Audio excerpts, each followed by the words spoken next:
जय हिंद साथियों।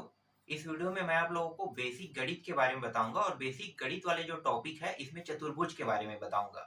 चतुर्भुज को अगर हम अच्छे से समझ जाते हैं तो उससे रिलेटेड जो भी प्रश्न हो वो बन जाएगा। तो चलो चतुर्भुज के बारे में बात कर लेते हैं। चतुर्भुज की परिभाषा क्या होता है? चतुर्भुज की जो परिभाषा है वो होता है जिनके चार भुजा हो उसे हम क्या कहते हैं? चतुर्भुज कहते हैं। जैसे जैसे कि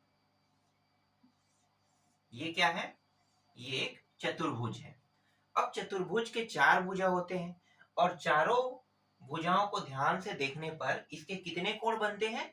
जैसे चार भुजा है तो चार कोण बनेंगे।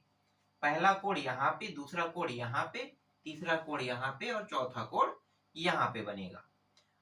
और ये चारों जो कोण है ना, इनका योग कितना होता है? चारों कोणों का योग होता है, इन सभी को अगर जोड़ देते हैं, पहला, दूसरा, तीसरा और चौथा, तो चारों कोणों का योग होगा 360 अंश होता है।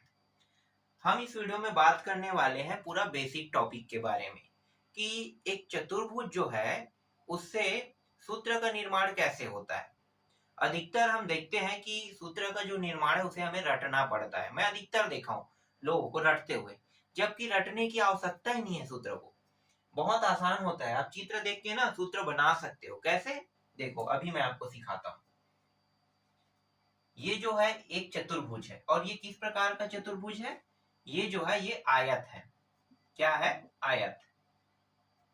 चलो यहाँ पे लिख लेता हूं आयत। चतुर्भुज के कुछ प्रकार है, इनमें से एक प्रकार है आयत है। अब आयत को ध्यान से देखो तो आपको दिखाई दे रहा होगा कि यहाँ पे जो दो भुजा है वो बराबर है और ये दोनों भुजा ये भी बराबर है। ये जो बड़ा वाला भुजा है इसे हम कहते हैं लंबाई कहते हैं। इसे भी हम क्या कहेंगे? लंबाई कहेंगे। क्यों? क्योंकि दोनों का साइज एक बराबर है। इसे हम क्या कहेंगे? चौड़ाई कहेंगे। और इसको भी हम क्या कहेंगे? चौड़ाई कहेंगे। मैं यहाँ पे शॉर्टकट में लिख रहा हूँ चौड़ाई और इसका मतलब शॉर्टकट में बस लिख रहा हूँ, मतलब लंबाई। तो ये दो भुजा लंबाई है और दो भुजा चौड़ाई है। सबसे पहले हम इनका परिमाप निकाल लेते हैं। पहला जो टॉपिक है वो है हमारा परिमाप। परिमाप कैसे निकाला जाता है? आप इसके लिए सूत्र को पूरा रटोगे ना, रटने की आवश्यकता ही नहीं है सूत्र को। जैसे मैं बता रहा हूं, अगर आप वैसे करते हो तो इतना आसानी से परिमाप निकाल लोगे। कैसे? देखो परिमाप क्या होता है? ये जो चारों भुजा है ना, पहला, दूसरा, तीसरा और चौथा, इन चारों भुजाओं के योग को हम कहते हैं परिमाप कहते हैं। तो लिखोगे कैसे? लंबाई चौड़ाई लंबाई चौड़ाई। लिखो यहाँ पे लंबाई प्लस चौड़ाई प्लस लंबाई प्लस चौड़ाई।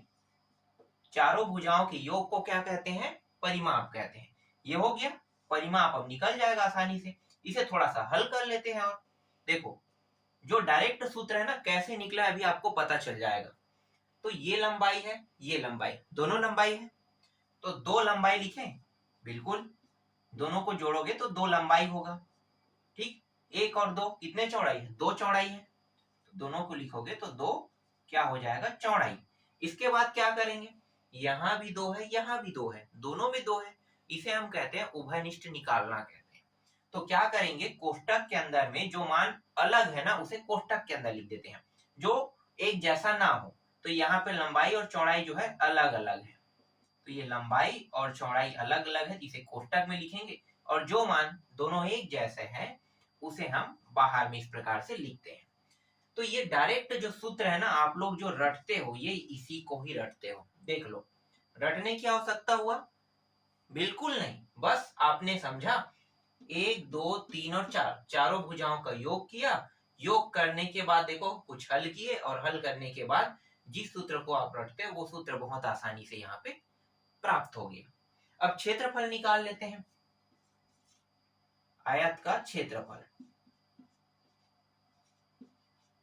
क्षेत्रफल का सूत्र भी आपको रटने की आवश्यकता नहीं है, बहुत आसान है ये भी। क्षेत्रफल के सूत्र में दो भुजाओं का गुणा किया जाता है। अब आपके मन में सवाल आएगा कि किन दो भुजाओं का गुणा? तो याद रखना कि कभी भी समान समान भुजा का गुणा नहीं होता है, हमेशा गुणा होगा असमान भुजाओं का। आप कहोगे लंबाई और लंबाई का गुणा कर दें, तो ये नहीं हो सकता। आप कहोगे चौड़ाई और चौड़ाई का गुणा कर दें, नहीं हो सकता। सिर्फ हमें दो भुजा लेना है, क्षेत्रफल निकालने के लिए दो भुजा लेना है, लेकिन दोनों भुजा जो है वो अलग अलग होने चाहिए। तो एक हम लंबाई ले सकते हैं और एक हम चौड़ाई ले सकते हैं। तो लंबाई और चौड़ाई दोनों को क्या कर देंगे, गुणा कर देंगे।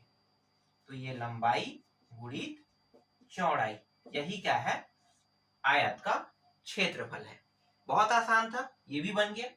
तीसरा हम निकाल सकते हैं, इस आयत से इसके विकर्ण निकाल सकते हैं। विकर्ण, विकर्ण विकर्ण कैसे निकाल सकते हैं? विकर्ण निकालने के लिए हमें इसे क्या करना होगा, इस प्रकार से हमें इसमें करना होगा। ठीक है, ये क्या है, ये विकर्ण है। अब ध्यान से देखो कि ये जो रेखा है ये इस आयत को दो हिस्सों में बांट रहा है। तो आपको कुछ नया कुछ देखने को मिल रहा है, यहाँ पे मिलना चाहिए। क्या मिल रहा है? नहीं मिल रहा है तो आपको मिलना चाहिए, यहाँ पे त्रिभुज आपको देखने को मिल रहा है। ये एक त्रिभुज और ये दूसरा त्रिभुज, दो त्रिभुज है। एक त्रिभुज और दो त्रिभुज, जैसे ही मैंने एक रेखा खींचा तो कितने त्रिभुज प्राप्त हुआ, दो त्रिभुज प्राप्त हुआ मुझे। ठीक है, ये पहला और दूसरा। तो ये जो रेखा है इस आयत को दो त्रिभुजों में बांट दिया। तो अब यहाँ पे थोड़ा सा आगे स्टेप पे चलते हैं। कई बार क्या होता है कि हम जब त्रिभुज का क्षेत्रफल निकालते हैं तो हम त्रिभुज के क्षेत्रफल को रटने में लग जाते हैं और भूल जाते हैं। अब देखो मैं कितने आसान तरीके से आपको बताऊंगा कि त्रिभुज का क्षेत्रफल कैसे निकालना है। ठीक है जी, तो यहाँ पे मैं अभी त्रिभुज का क्षेत्रफल बता देता हूँ। पहले त्रिभुज का क्षेत्रफल, ठीक है, त्रिभुज का क्षेत्रफल कितना होगा, एक और दो त्रिभुज। और ये क्या है, किससे प्राप्त होता है त्रिभुज का क्षेत्रफल, आयत से प्राप्त होता है, याद रहेगा अब, आयत से। तो आयत का क्षेत्रफल कितना है, लंबाई गुणित चौड़ाई, यही है भाई। देखो ना, ये एक आयत को दो हिस्सों में काट रहा है, तो आयत का क्षेत्रफल है लंबाई गुणित चौड़ाई है। जैसे ही मैंने इसे दो हिस्सों में काटा तो मुझे दो त्रिभुज प्राप्त हुआ। तो नीचे में लिख दोगे बस दो, समझ में आ गया। नीचे में लिख दोगे, क्या लिख दोगे, नीचे में दो लिख दोगे, लंबाई गुणित चौड़ाई अपान दो। ठीक है, चौड़ाई को कई बार ऊंचाई नाम दे देते हैं, तो नाम में अब डिफरेंस मत खाना। ठीक है, लंबाई और चौड़ाई, इसको ऊंचाई भी बोला जाता है, चौड़ाई को यहाँ पे ऊंचाई बोल देते हैं। ठीक है, चौड़ाई ना देके ऊंचाई दे दिया रहेगा, तो भी ये वही है, हमें तो गुणा ही करना है ना, और दो अलग अलग मानों का ही गुणा करना है, तो देख सकते हो। ठीक है, इसी को चौड़ाई भी कहते हैं। तो देखो कितनी आसानी से त्रिभुज का भी क्षेत्रफल आपको पता चल गया। क्या किए, जो आयत का क्षेत्रफल है बस दो हिस्से बनते हैं तो दो से डिवाइड कर दो, क्या होगा, दो से जैसे हमने इसको डिवाइड कर दिया तो लंबाई गुणित चौड़ाई या लंबाई गुणित ऊंचाई अपान दो, इस प्रकार से लिखेंगे। अब अब बात करने वाले हैं विकर्ण पे। देखो विकर्ण पे बात कर लेते हैं। और विकर्ण जो है ना, ये पूरा त्रिभुज से ही प्राप्त होता है और किसी चीज से प्राप्त नहीं होता है। अब आयत का विकर्ण कहोगे, कैसे निकालोगे, आपके मन में सवाल आएगा, निकाल कैसे सकते हैं। तो आसान बनाते हैं इसे। त्रिभुज का जो पाइथागोरस प्रमेय सूत्र है, आप लोगों को पता है ना, ये लंबाई हो गया, ये चौड़ाई हो गया, जिसे हम ये लंबाई चौड़ाई और उस ऊपर को क्या, इसको क्या बोलेंगे, इसको ये आयत में हम विकर्ण बोलते हैं, चतुर्भुज में इसे विकर्ण बोलते हैं। लेकिन त्रिभुज में आप इसे क्या बोलोगे, कर्ण बोलोगे ना। तो पाइथागोरस प्रमेय किस पे लागू होता है, यहाँ पे मैं लिख देता हूं, पाइथागोरस प्रमेय किस पे लागू होता है, पाइथागोरस प्रमेय त्रिभुज पे लागू होता है। ठीक है, तो त्रिभुज पे लागू होता है, तो ये सबसे बड़ी भुजा है कर्ण। ये सबसे जो बड़ी भुजा है इन दोनों के वर्गों के योग के बराबर होता है। किसके वर्गों के योग के, लंबाई के वर्ग कर दो और चौड़ाई के भी वर्ग कर दो, और योग मतलब बीच में दोनों को जोड़ दो। तो ये जो कर्ण का वर्ग है ये लंबाई के वर्ग और प्लस चौड़ाई के वर्गों के योग के बराबर होता है। समझ में आ गया। इसको थोड़ा सा सॉल्व कर लेते हैं। तो ये कर्ण से वर्ग हटाते हैं तो कर्ण हो जाएगा, और वर्ग हटाने के कारण इसके ऊपर में अंडर रूट लग जाएगा, वर्गमूल लग जाएगा, और ये रहा चौड़ाई, इसका वर्ग। ठीक, इस प्रकार से प्राप्त हो रहा है। समझ में आ गई आपको, ठीक है।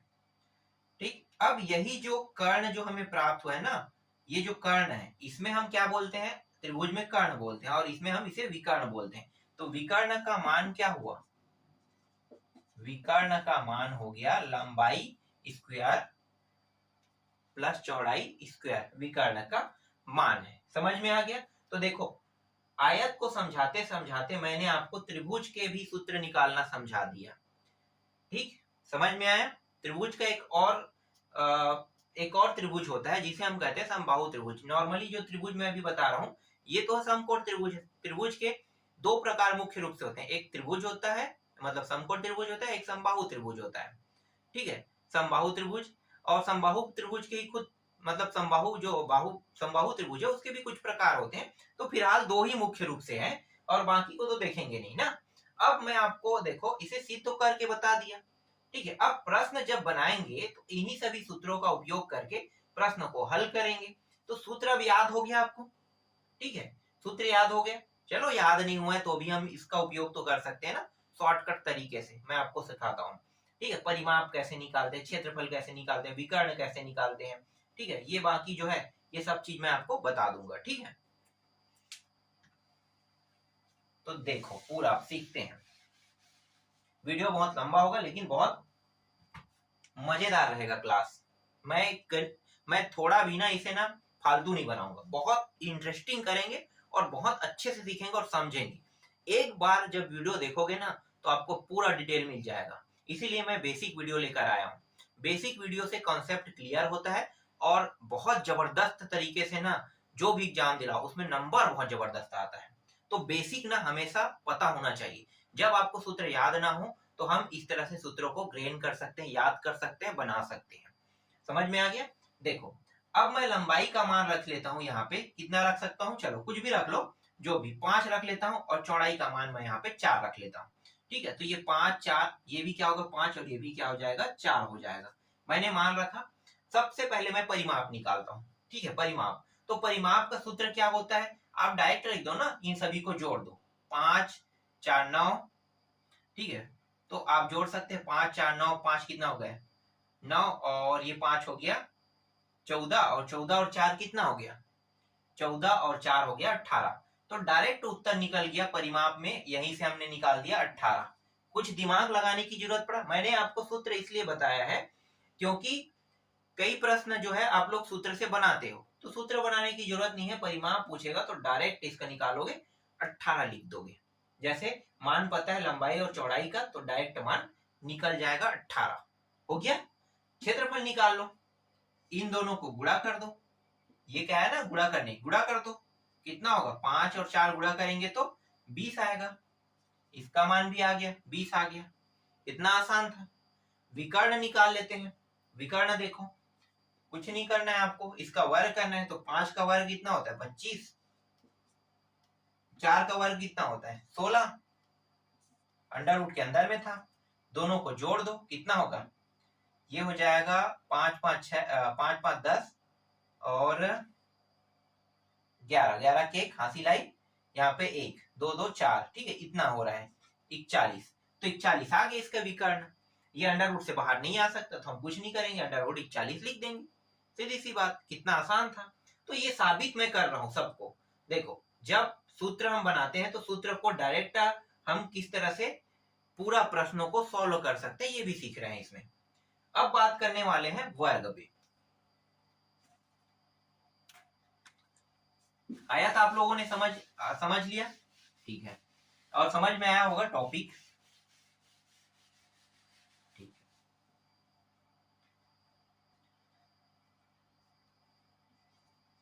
अब वर्ग पे बात कर लेते हैं।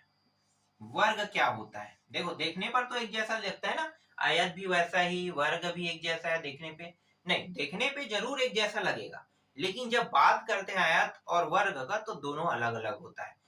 आयत के सभी भुजाएं बराबर नहीं होते लेकिन वर्ग के सभी भुजाएं बराबर होते हैं।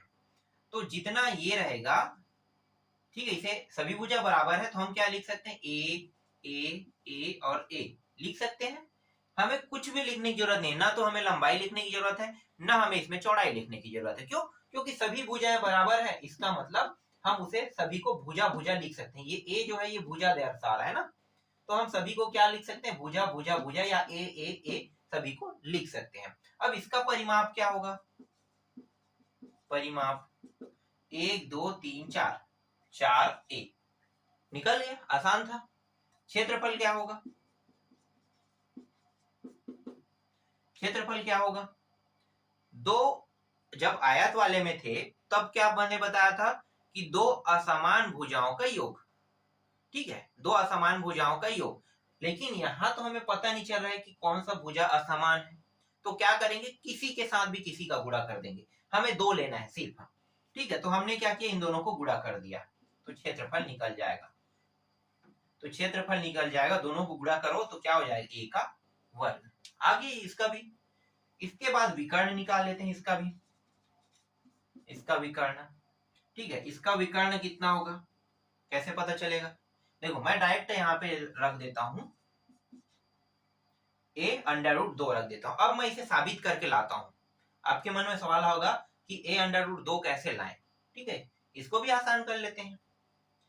देखो पाइथागोरस प्रमेय क्या है, ये तो कर्ण है, पता है ना, सबसे बड़ी भुजा, कर्ण का वर्ग, इसके बाद क्या है, लंब का वर्ग, सूत्र लगा लेते हैं, और आधार का वर्ग अंडर रूट के अंदर, ठीक है। ये कर्ण से ये वर्ग मैंने हटाया तो कर्ण क्या हो गया, इस तरह से। अब मुझे पता नहीं है कि लंबाई कौन है चौड़ाई कौन है, लेकिन सभी भुजा बराबर है तो कोई भी लंबाई कोई भी चौड़ाई रहेगा, स्वाभाविक रहेगा। तो मैं लंबाई की जगह में ए का वर्ग, क्योंकि लंबाई को क्या रखेंगे, ए रख लेते हैं, और ये आधार या चौड़ाई जो भी रखो, इसको भी मैं क्या रख लेता हूँ, ए रख लेता हूँ, ठीक है, दोनों को ए रख लिया इस तरह से। अब देखो ये भी ए का वर्ग, ये भी ए का वर्ग, क्या होगा, दोनों जुड़ जाएगा, जुड़ेगा तो कितना हो जाएगा, 2 ए का वर्ग हो जाएगा इस तरह से। अब यहाँ पे ध्यान देने वाली बात क्या है कि ये जो ए का वर्ग है ये कोष्टक से बाहर आ सकता है, सॉरी कोष्टक बोला था, अंडर रूट से बाहर आ सकता है, क्योंकि ए गुणित ए जोड़ा बना रहे हैं ना, बिल्कुल बना रहे हैं, इसको इस प्रकार से लिखेंगे तो जोड़ा बना रहे, एक तो बाहर आ गया, बचा क्या, अंडर रूट के अंदर दो, दो कोई भी कंडीशन से अंडर रूट से बाहर नहीं आ सकता, इसलिए देखो उत्तर क्या आया, ए अंडर रूट 2, साबित मैंने कर दिया इसे, बहुत आसान था ये भी, ठीक है। चलो आगे देखें, जो भी आपको टफ लग रहा होगा ना, कोई प्रश्न टफ नहीं है, पहले बेसिक सीखो, उसके बाद प्रश्नों को हल करो, उसके बाद ना आप गणित में पूरे नंबर पाओगे, जैसा चाहो वैसा बना सकते हो, आपके पास तरीका, आपके पास आइडिया है, जिसके पास तरीका होगा उसके पास आइडिया होगा। आगे देखते हैं, समचतुर्भुज, समचतुर्भुज, समचतुर्भुज जो है वो कुछ इस प्रकार से दिखता है, ऐसे, ये रहा, ठीक है, ये समांतर चतुर्भुज जैसा है, एकदम सेम टू सेम समांतर चतुर्भुज लगता है ये।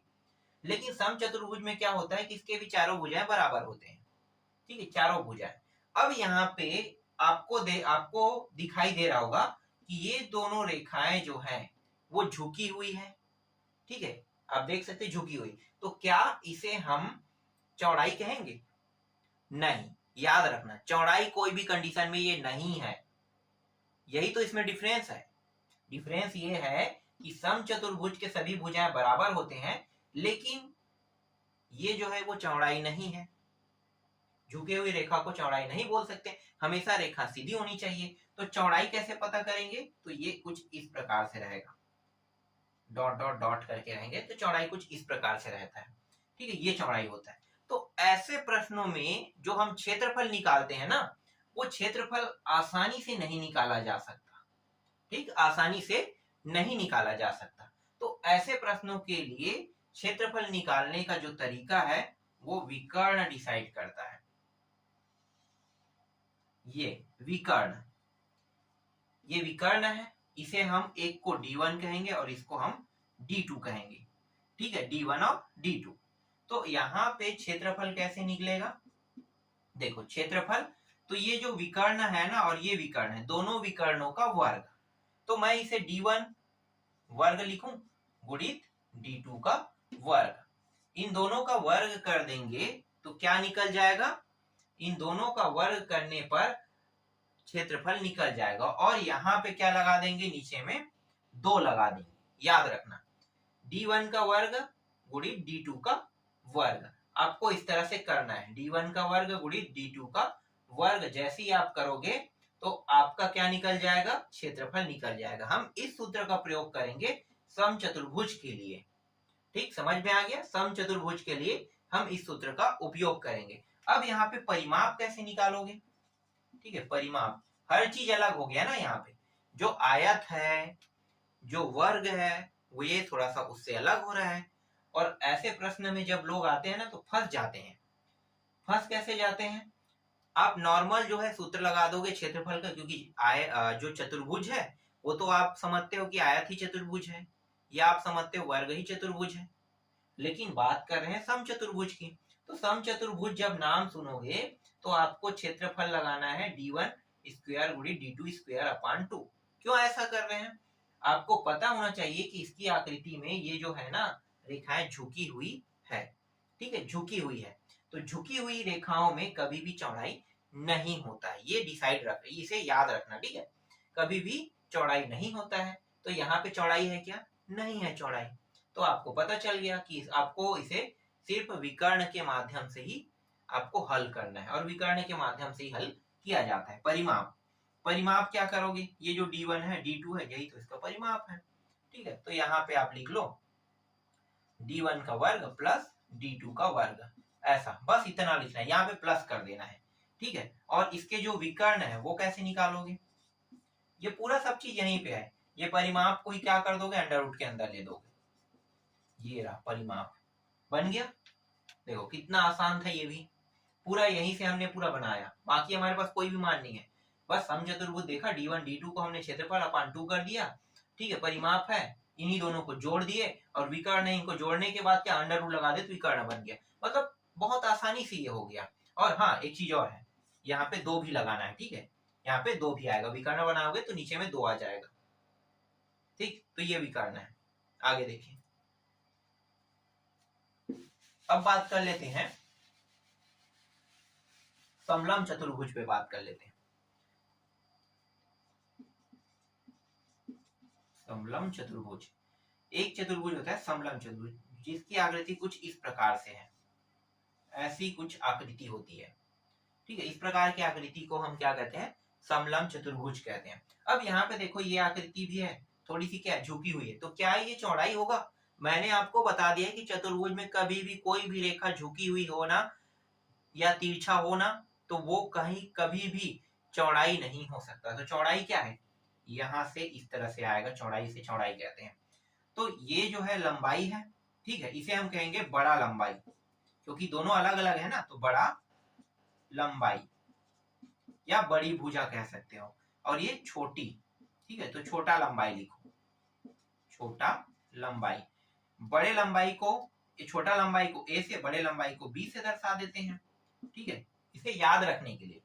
ये छोटा है, एक बड़ा है, ठीक। और ये जो रेखा है इसकी वैल्यू जो है कुछ भी नहीं, खत्म है, उसको कुछ नहीं करना पड़ेगा, ठीक है, कुछ होता नहीं उसका। लेकिन चौड़ाई जो है, ये जो डॉट डॉट में ले रहा हूं ना, ये चौड़ाई हो गई इसका। तो इसको चौड़ाई नाम देते हैं, या सी नाम दे देते हैं, या आप उसे ऊंचाई भी कह सकते हो। चौड़ाई ना कहके आप उसे ऊंचाई कह सकते हो, या डायरेक्ट मैं यहाँ पे सी दे देता हूँ। अब इसका क्षेत्रफल निकालो। क्षेत्रफल कैसे बनेगा भाई? चतुर्भुज तो ये भी ना, इसके भी तो 4 भुजा, 1 2 3 4, 4 तो भुजा ही है ना, तो ये भी तो चतुर्भुज है। तो छोटे और बड़ा दोनों को जोड़ दिया जाता है, क्योंकि दोनों क्या है? लंबाई है। तो छोटे और बड़े को जोड़ देते हैं, तो छोटे और बड़े को जोड़ दो। तो छोटा क्या है? a है, और प्लस b है, और दोनों को क्या करेंगे? 2 से डिवाइड कर देंगे। ऐसा क्यों करते हैं? क्योंकि दोनों भुजा का साइज हमें बराबर चाहिए। भाई जितने भी प्रश्न हम देख रहे थे उसमें लंबाई की भुजा क्या बराबर था ना। मान लो इसका मान मैंने 8 रखा, ठीक है, 8 रख दिया, और इसका मान मैं कितना रख रहा हूं? ऊपर वाले का 4 रख रहा हूं। तो 4 और 8 दोनों बराबर क्या? नहीं। अब 4 और 8 को जोड़ दो, कितना होगा? 8 4 12। तो दोनों को मान बराबर होगा, तो दोनों को बराबर बराबर बांटेंगे, कितना होगा? 2 से भाग करेंगे तो कितना आएगा? 6। तो मतलब ये भी 6 हिस्सा हो गया, ये भी 6 हिस्सा, तो बराबर बराबर हो गया। इसीलिए यहाँ पे 2 से भाग दिया जाता है। समझ में आ गया? 2 से भाग देते हैं। इसके बाद क्या करेंगे? सी के साथ गुणा कर देंगे, सिंपल सा है, सी के साथ गुणा कर दो। यहाँ भी ऊंचाई एक बराबर है, देख लो, यहाँ भी जितना है उतना ही यहाँ भी ऊंचाई है, इसलिए हमने यहाँ पे सी लिखा है। वरना हम सी प्लस यहाँ पे क्या करते? सी प्लस यहाँ पे डी होता तो उसको भी प्लस करके निकालते, ठीक है, इस तरह से कुछ करते हैं तभी मान निकालता, ठीक। तो a प्लस बी अपान 2 गुणी सी कर दिए, ये इसका क्षेत्रफल है। समझ में आया ये भी? ठीक। इसके बाद अंतिम है आपका समांतर चतुर्भुज। पांचवा जो है वो समांतर चतुर्भुज। ठीक है, समांतर चतुर्भुज। समांतर चतुर्भुज जो है वो कुछ इस प्रकार से आकृति होता है, इस प्रकार से। देखने में आपको कैसा दिखाई दे रहा है? एकदम से समचतुर्भुज जैसा दिखाई दे रहा है। ठीक है, लेकिन नाम क्या है? समांतर चतुर्भुज। तो समांतर चतुर्भुज की एक खासियत है कि इसके जो ये दोनों भुजा बराबर होंगे और ये इसके बराबर, ये दोनों भुजा बराबर होंगे, ये इसका नियम है। ठीक है, समचतुर्भुज में सभी भुजा बराबर होते हैं, मतलब ये एक प्रकार के आयत है, समझो आयत से ही रिलेटेड है ये। कौन? समांतर चतुर्भुज।